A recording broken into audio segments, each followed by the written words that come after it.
예, 사랑하는 성도님들, 오늘은 호국보훈의 달, 사랑의 달 6월 두 번째 주일로 예배를 드리고 있습니다.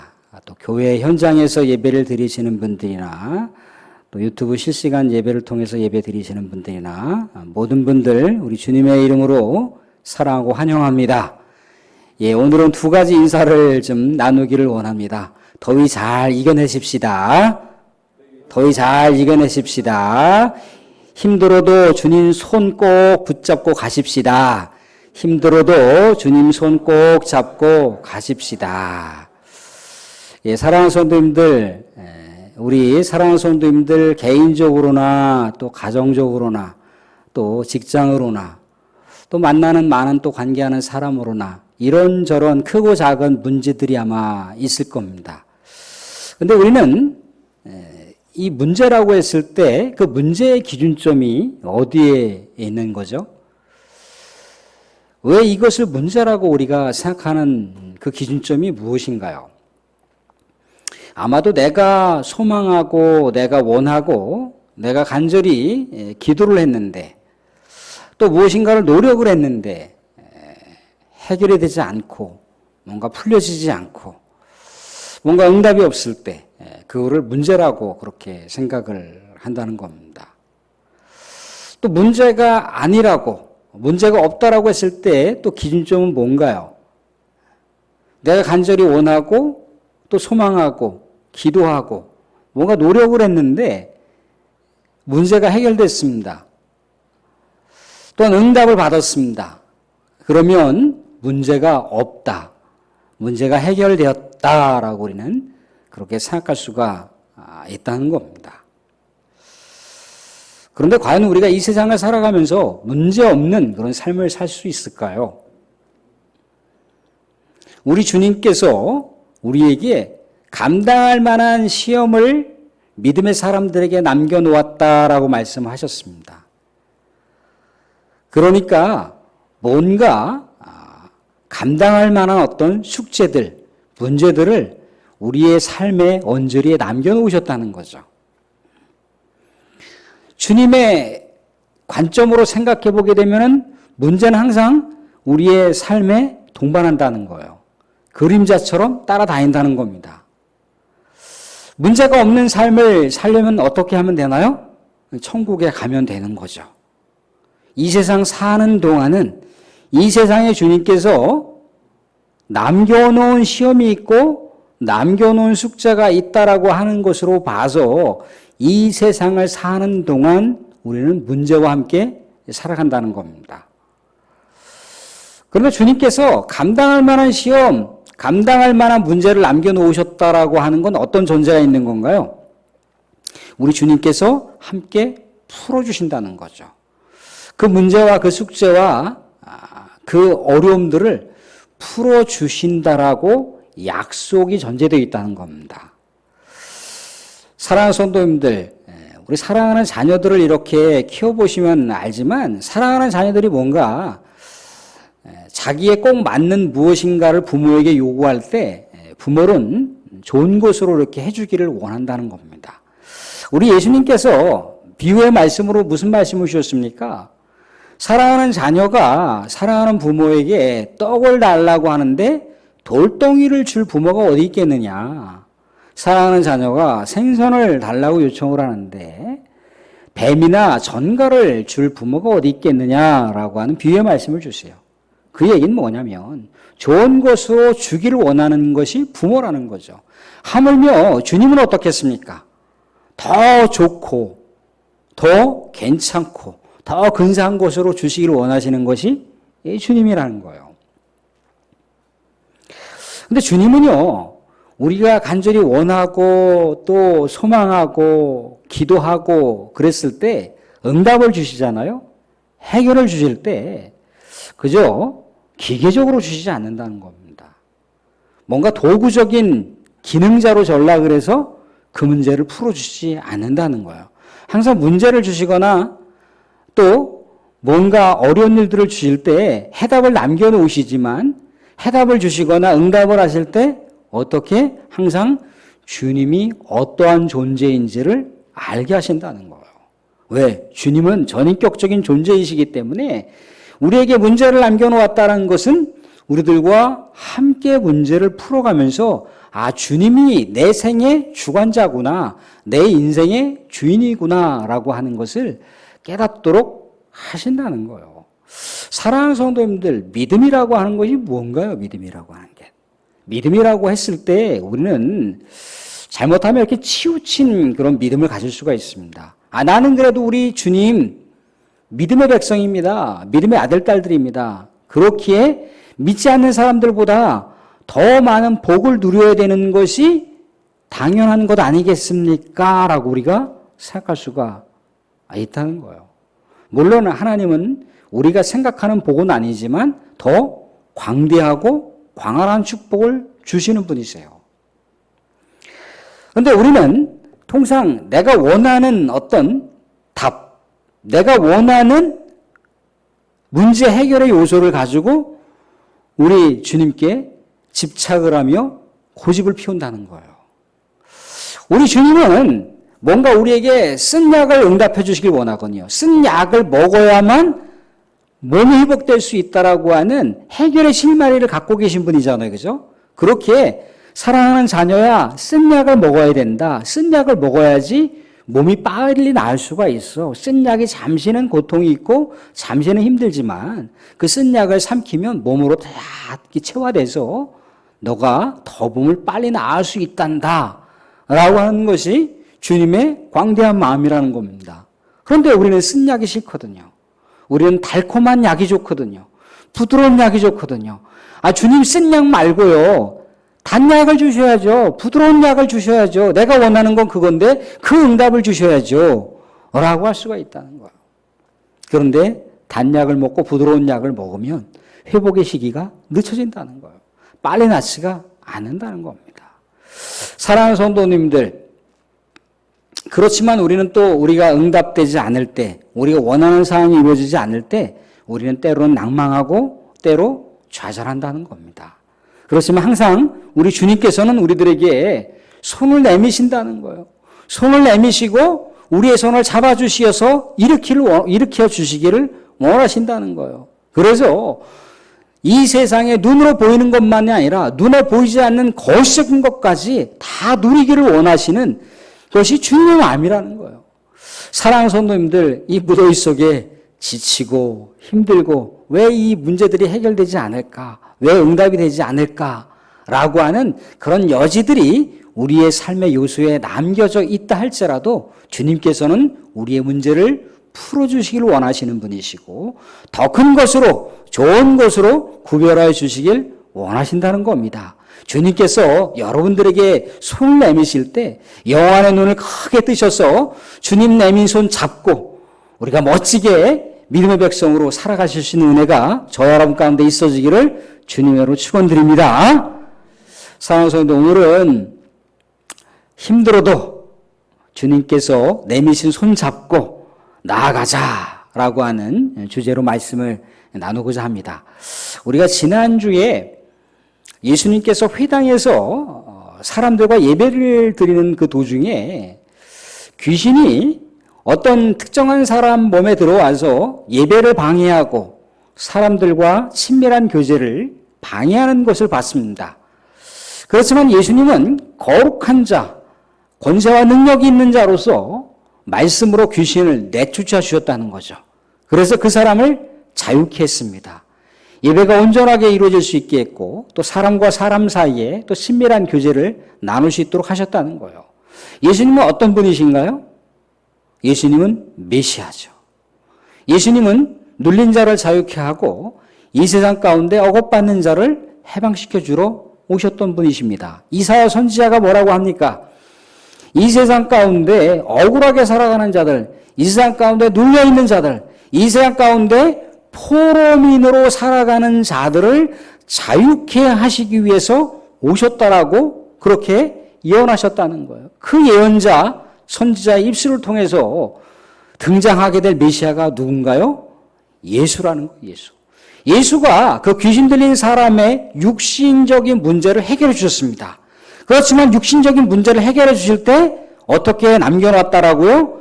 예수님이 어떠한 분이신지 깨달을 수 있도록 하셨다는 겁니다.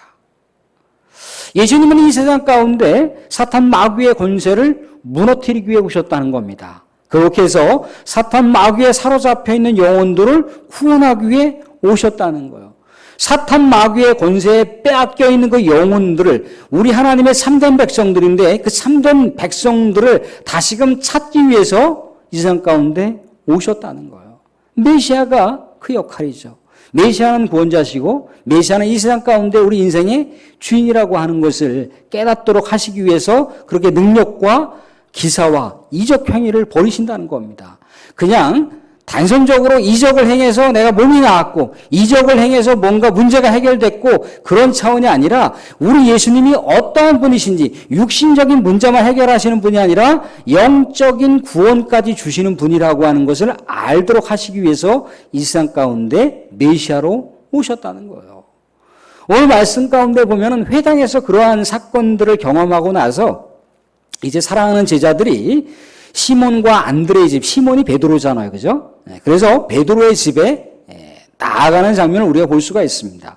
근데 베드로의 집에는 누가 있던가요? 열병에 걸려있는 베드로의 장모, 시몬의 장모가 거기 누워있다라고 말씀을 이야기하고 있습니다.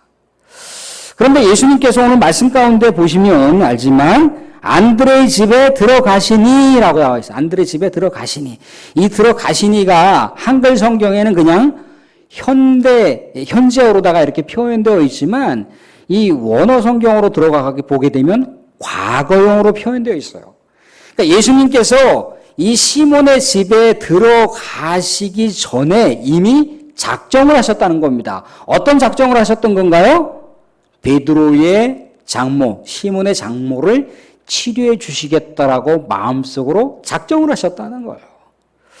그런데 오늘 말씀 가운데 가만히 보시면 알지만 베드로의 장모가 열병에 걸려서 옴짝달싹하지 못하고 누워있는 상태가 되어 있는 거예요.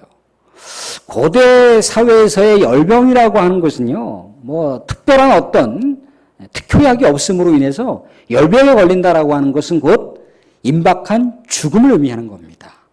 지금 긴급한 상황이 떨어져 있는 상황 가운데 놓여져 있는 거예요. 뭐 요즘에 해열제가 있어서 해열제를 먹거나 해열주사제를 맞으면 뭐 시간 얼마 지나지 않아서 이렇게 열이 떨어지곤 하지 않습니까? 그렇지만 그 당시에도 그렇지만 대개 그렇게 고열을 일으키는 그 원인이 어디 있는 건가요? 또 눈에 보이지 않는 바이러스가 몸에 들어왔거나 아니면 세균이 우리 몸에 들어와서 내성이 약한 우리 몸에 휘짓고 들어와서 염증을 일으키거나 아니면 열을 일으킨다는 겁니다. 고열이 나면은 움직이지를 못하는 거예요. 옴짝달싹하지 못하는 겁니다. 코로나 바이러스가 요즘에 유행을 하고 있습니다. 코로나 바이러스가 눈에 보입니까? 눈에 안 보여요. 세균보다 더 작은 것이 이 바이러스입니다.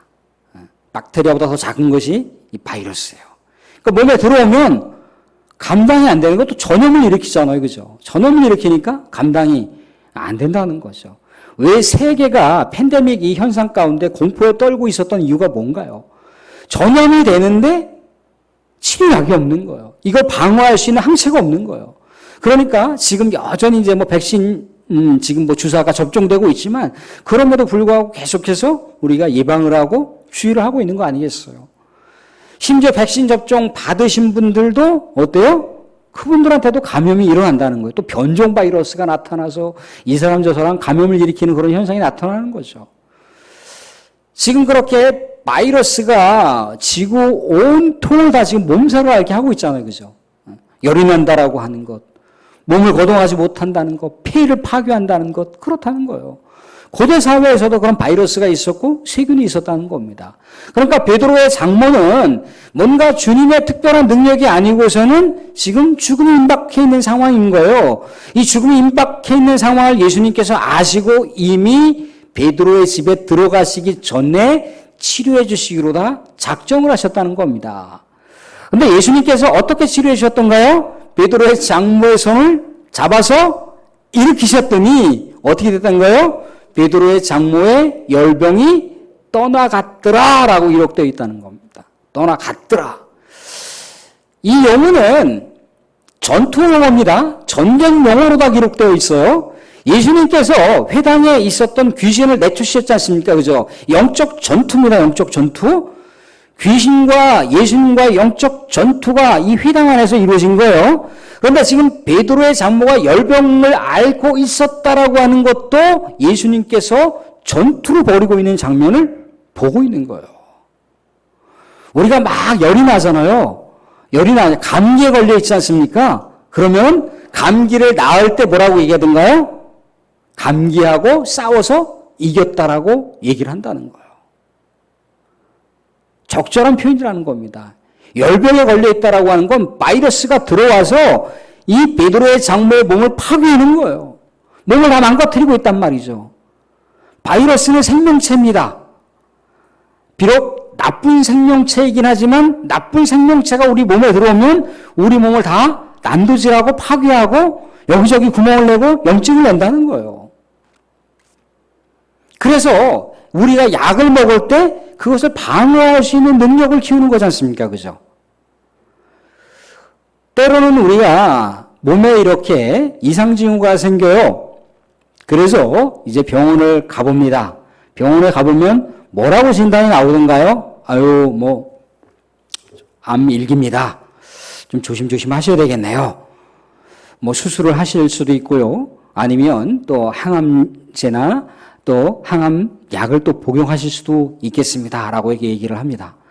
그러면 그게 그냥 와서 생긴 게 아니잖아요. 우리 몸에 뭐가 들어온 거잖아요. 그죠? 몸에 들어와서 몸을 다 휘짓고 우리 몸을 다 난도질 한다는 거죠. 그렇기 때문에 우리가 몸을 가눌 수가 없는 상황이 되는 것이고 우리의 몸이 서서히 무너지기 시작을 하는 겁니다. 병이 그냥 생기는 게 아닌 거예요. 그죠? 우리는 이미 코로나 바이러스 때문에 바이러스에 대한 나름대로의 상식적인 지식이 생겼습니다. 베드로의 장모도 우리가 엄밀하게 말하자면 그냥 열이 나는가 보다 그게 아니라는 거예요. 몸에 뭔가 강력한 게 들어왔기 때문에 지금 뭔가 문제가 생기는 거지 않습니까? 예수님께서 이때 들어오셨다는 건 뭐예요? 들어와서 이 베드로의 장모에 있는 몸에 있는 나쁜 것들과 싸우고 있다라고 하는 표현을 전투적인 용어로 다 기록하고 있었다는 거예요. 예수님께서는 전쟁에 능한 신이십니다. 예수님께서는 용사이십니다. 예수님께서는 승리를 약속하셨던 분이시라는 거예요. 그래서 베드로의 장모의 손을 잡는 순간 어떤 일이 일어난 겁니까? 해로운 것들, 나쁜 것들이 베드로의 장모의 몸에서 떨어진 거예요. 귀신이 어떤 사람의 몸에 들어와서 떨어진 것처럼 그 나쁜 세포들과 나쁜 세균들과 나쁜 바이러스가 베드로의 장모의 몸에서 떨어진 거예요. 왜? 예수님은 우주 만물을 창조하신 창조주적인 권능이 있는 분이기 때문에 그렇다는 거예요. 물론 이 세상을 살아가면서 여러 의학적인 방법을 통해서 해결될 수도 있습니다. 또한 하나님의 특별한 은혜로 해결될 수도 있는 거죠. 근데 여하튼 베드로의 장모를 치료해 주셨던 이 모습은 뭐냐면 예수님께서 강력한 능력을 발현하셨기 때문에 치료가 가능한 것이고 베드로 장모 몸에서 나쁜 것들이 떨어져 나간 것으로 표현을 하고 있더라는 거죠. 여기서도 마찬가지입니다. 예수님께서는 문제를 해결해 주셨습니다. 예수님께서는 응답을 해 주셨습니다. 그렇지만 예수님께서는 어떻게 해결해 주셨던가요? 자신의 존재가 어떠한 존재인지, 자신이 과연 이 세상 가운데 왜 왔는지를 알려주시기 위해서 오신 거예요. 육신적인 열병만 치료해 주시는 분이 아니라 영적인 열병까지도, 영적인 고통까지도 해결해 주시는 분이 예수님이라고 하는 것을 알려주시기 위해서 오셨다는 거예요. 사랑하는 성도, 그렇기에 우리가 문제 해결을 놓고 이 해결하기 위해서 노력을 하고 최선을 다하는 것, 이것은 아름다운 겁니다. 그렇지만 더욱 중요한 건 뭐냐면 이 문제를 근본적으로 해결해 줄 수 있는 분이 누구인지를 우리가 염두에 두고 있어야 된다는 거예요. 내가 물론 해결할 수도 있습니다. 내가 손쉽게 처리할 수도 있고 내가 노력을 해서 무엇인가 그것들을 응답받을 수도 있습니다. 그렇지만 중요한 건 뭐라고요? 이 응답을 주시는 분도 주님이시라는 겁니다. 해결해 주시는 분도 주님이시라는 거예요. 우리가 여호수아를 보게 되면은 여호수아가 가나안 땅 그 도성에 막 들어갔을 때 어떻습니까? 수많은 가나안 거인들이 있었잖아요. 그죠? 그럴 때 그 한 민족을 상대할 때 우리 하나님께서 여호수아에게 무기를 준비하라고 그랬습니까? 아니면 토성을 멋지게 쌓으라고 그랬습니까? 아니라는 거예요. 하나님을 온전하게 의지하라는 거죠. 좌로나 우로나 치우치지 말고 하나님께서 말씀하신 말씀 붙들고 하나님만 의지하는 거예요. 문제 해결의 그 키가 어디에 있다는 겁니까? 하나님께 있다는 거예요. 하나님께. 그런데 아이성이라고 하는 곳에 딱 들어가 보니까 한눈에 들어오는 거예요. 한눈에. 여리고성은 너무나 거대한 성이니까 야 이건 내가 감당하지 못하겠어. 하나님만 의지하자 하면서 여리고성이 무너지는 것을 경험했잖아요. 여리고성을 칼로다가 무너뜨렸습니까? 여리고성은 뱅뱅뱅뱅 도니까 하나님께서 무너뜨려 주셨잖아요. 그죠? 하나님만 의지하라고 하니까 하나님 놀라운 사인, 놀라운 응답을 받았다는 거죠. 근데 아이성을 딱 보는 순간 야, 이 정도야 뭐 하고 몇천 명만 그냥 가서 특수부대만 파견해서 그냥 무너뜨려 그랬단 말이죠. 무너뜨려졌습니까? 무너지지가 않았다는 거예요. 별 볼 일 없는 것이라고 생각했는데 거기에서 문제가 터질 줄이야 누가 알았겠습니까? 그렇다는 겁니다. 사랑하는 성도들, 우리 삶에 크고 작은 문제들이 많이 있어요. 그죠? 내가 그냥 손쉽게 풀 수 있는 것도 있을 수 있고 좀 어렵게 풀어갈 수 있는 것도 있고 노력을 해야 풀어갈 수 있는 것도 있고 또 때로는 아유 우리 주님께서 풀어주셔야지 가능한 거지라고 하는 것도 있을 수 있다는 거예요. 그렇지만 모든 문제를 풀어갈 수 있는 분은 하나님이시라는 거예요. 하나님은 물론 우리의 육신이 무너질 때 여러 은혜의 도구와 은혜의 선물로서 병원을 남겨놓으셨고 또한 약을 남겨놓으셨고 의료진들을 남겨놓으셨습니다.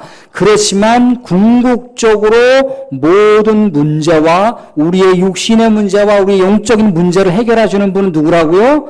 하나님이라고요. 하나님. 그래서 우리가 병원을 안 가더라도 중한 병 걸린 분 중에 병원을 안 가더라도 하나님 놀라운 은혜의 사건을 통해서 치료받으신 분들이 있잖아요. 주변에. 필요 없다가 아닙니다.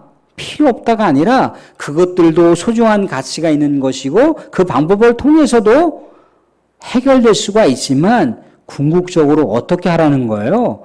우리 하나님이 해결하실 수 있는 분이라고 하는 거를 느껴야 된다는 거예요. 알아야 된다는 거예요.